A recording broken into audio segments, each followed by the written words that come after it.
Welcome everybody, I'm Anneke, and in today's video I would love to answer a question that I get asked a lot.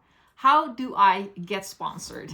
I've been riding bikes since I was 4, and for the past 20 plus years I've been on professional mountain bike teams. I've run my own privateer program and currently own my coaching business, Crank It Up MTB.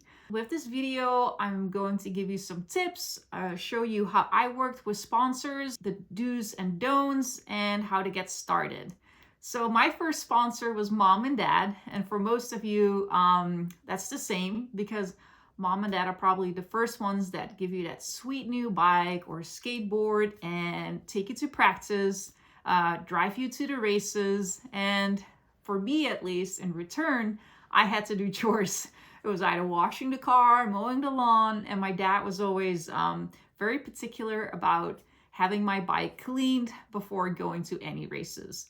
So if you think about it, you do something in return for them to help you out with either products or driving you to races.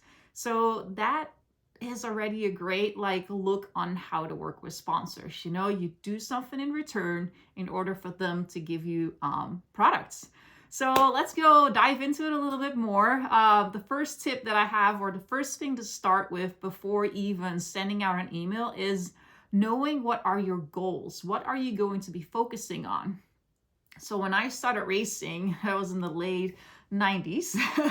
There was no social media. We had magazines. Every now and then a race got aired on like Eurosport. It was very limited. So it was all about getting on top of the podium and showing the brands that their product is awesome, that you win on their products. So I think until this day, that is really important. So race results, having goals in racing. Now what we also have is social media, or you can become an influencer, do vlogs, and focus on that. So there's a little bit more to it nowadays. I feel like it. And for me, it definitely shifted over all these years from starting as a racer, focusing on just podiums. And now it is, for me, it is coaching. And then, you know, we got social media, and here we are on YouTube. I made a few notes on your goals. So what are your goals? Are you going to be focusing on racing? Like, make sure that it's clear for yourself. Or are you going to be, for example, an influencer? Or are you looking for sponsors for your, let's say, high school team? All of that is possible. So the next tip that I would like to give you is reach out to brands that you feel connected with. So when I was younger, I loved Oakley. I was already riding with Oakley goggles when I was doing downhill races. And then I was at World Championships in 1998 in Canada. And I got my first set of goggles, like free set of goggles. And I still have them. Look at these sweet Oakley goggles. I was over the moon. Steve Blick from Oakley came up to me and he was like, "You're fast, you're rad. Here is a free pair of goggles and sunnies. Like, look at these. Pretty cool, huh?" And until this day, I'm still sponsored by Oakley. Oakley has been my longest sponsor, and it is so easy for me to represent that brand because I already loved them before, and that makes that connection really easy and really organic. Same goes for like Alpine Stars. I was a fan of the brand because my dad had like their motorcycle boots. And like Specialized, I've been on Specialized for so many years, and I always looked up to like Sean Palmer, Tara Yanis, like all these amazing athletes that rode for Specialized. And you know, I think that helps a lot with reaching out to the brand because it feels very natural. You're stoked about the brand, you know a lot about the brand, and then when you get to represent them, it's easy to represent a brand that you love. You know, like I could reach out to Louis Vuitton maybe and start wearing their clothes, but I can tell you I won't feel comfortable wearing any of that. So that is really important with that. Think about that before even reaching out, and then you can think about the brands that we have in the industry. So just like a few, like I mentioned, but also outside industry. Maybe you have a local coffee shop that you love going to, you know the owner. Bring it up, connect with him, see if he is willing to maybe support you. All right, on to the next thing. Now the next part is start reaching out to those brands. So set up the first email, make a portfolio, and start thinking about a proposal. So I think it is really important to make sure that your emails are not super long. Don't send in 2 pages of like your past results ever since you started racing. Just make sure you have some highlights in there. Go to trade shows or events. So I always did that, and I'm going to show you one thing that I have. I did multiple things to kind of grab a brand's attention, or somebody works at marketing. One of the years I went to Interbike, big bike show in Vegas. I bought these bottles on Amazon, not expensive at all. Made little tags. It says message in a bottle. Get it? And then inside I have a little portfolio. And in this portfolio, I keep it really short. I have a quick intro about myself. I have some career highlights. I have goals. I'll flip it around. Social media stats. Here I'm, hoping that I can partner up with the company and give them brand exposure, and hoping that they're ready to take up a challenge with me. So again, this is super simple, really straightforward, has all the information and something fun. I had candy in the bottom, and it's hopefully something that caught their eye and be like, oh, that's pretty neat. One year I was sponsored by a chocolate company called Milka, best chocolate ever, but I made a wrap for it. So it goes around the chocolate, and I got a bunch of chocolate and started handing it out to my sponsors. That was after I won the World Championships, so it was a little thank you. But it had my race results, some social media hashtags on it. So that really is something fun to do. This is Fish. Fish wants to say hi. It's almost dinner time. He's a lap dog. He's gonna join me, I guess. Set up an email. Make sure you set your goals down. Some information about yourself, but don't drag it out too long. Be informative and start with connecting first. I would say in that first email, don't immediately start asking for a lot of products or money or shoot for the stars. I'm a big fan of shooting for the stars, but not when it comes to setting in proposals. I know, Fish, I love you. He always gets a little antsy when I'm on my phone. All right, on to the next tip. So you started connecting with that brand. Now it is really important to start putting down a little bit of a proposal with deliverables, maybe your needs, what you expect from them, and be direct. I think it's really important to be clear what your needs are and what you can give them. So never forget about that. There is always a two-way street, and you got to give stuff back to the sponsors as well. So when you set up that email, think about it, again, like go over a few of your goals. What events are you traveling to? If you're a racer, make sure you give them your race schedule. If you're an influencer, make sure you tell them how many videos you are going to do and how many videos will include product promotion for that brand. Then, for example, if you're looking for products, make sure that you tell them like, hey, I have 3 bikes. I have a downhill bike. I have a cross-country bike. I have a road bike. I need products for all these 3 bikes. If you're traveling, let's say you're doing racing, make a budget for yourself.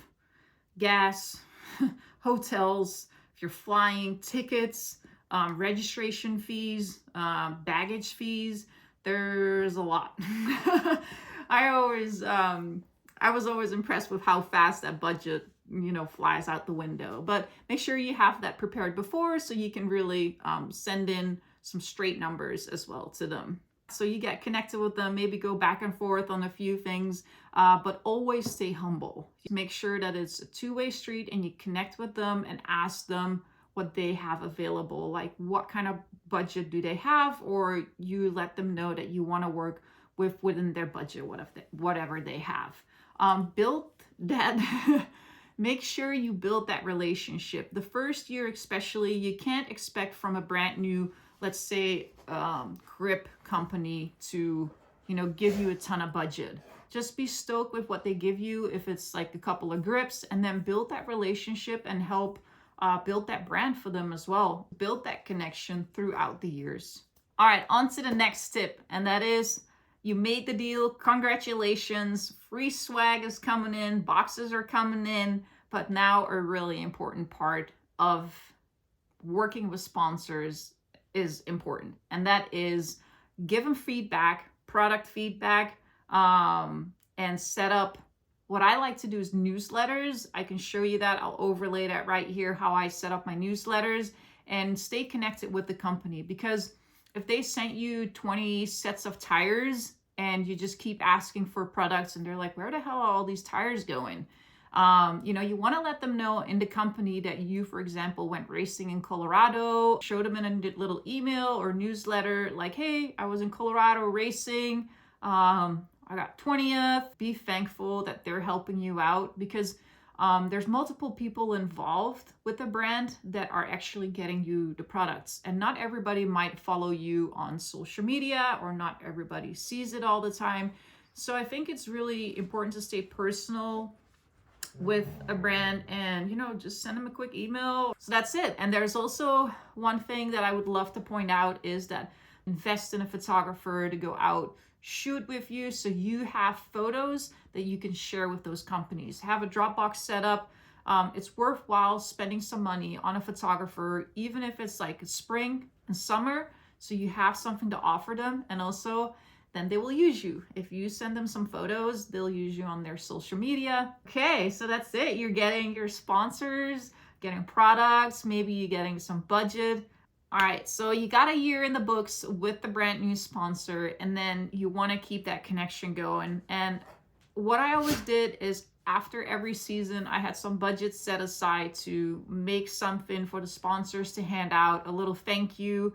It could be anything, and I'm going to show you a few examples. The most recent thing I did is these coasters. They're out of wood, one with Crank It Up engraved, one with my own logo engraved. One of the years I made this pen, and that is actually me coming down behind the mountains. It's a photo of me at World Championships in Fort William, and it has Anneke Beerten on there.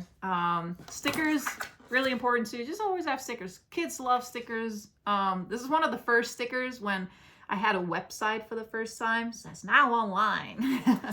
And these are the stickers I have nowadays. So it's really fun just to, make sure you hand out something to the sponsors as a thank you. These are little keychain hangers. Just some ideas, because I think it's important to always, give back, say thank you. Without them, you're nowhere.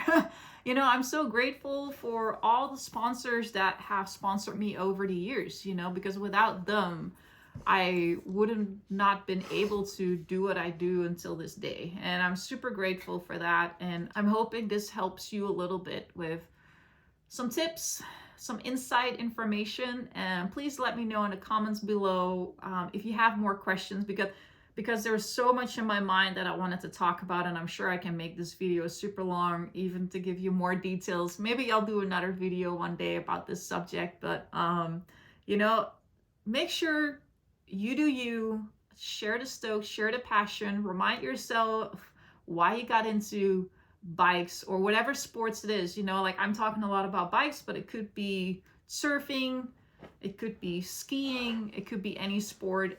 Just remind yourself the passion that you have, share that with the world, and then I'm sure you're gonna get sponsors on board. I think it's time that I'm gonna feed fish. Are you hungry? Because I think he's hungry. He's getting really impatient with me being on the phone. Thank you everybody for watching, and see you guys in the next video.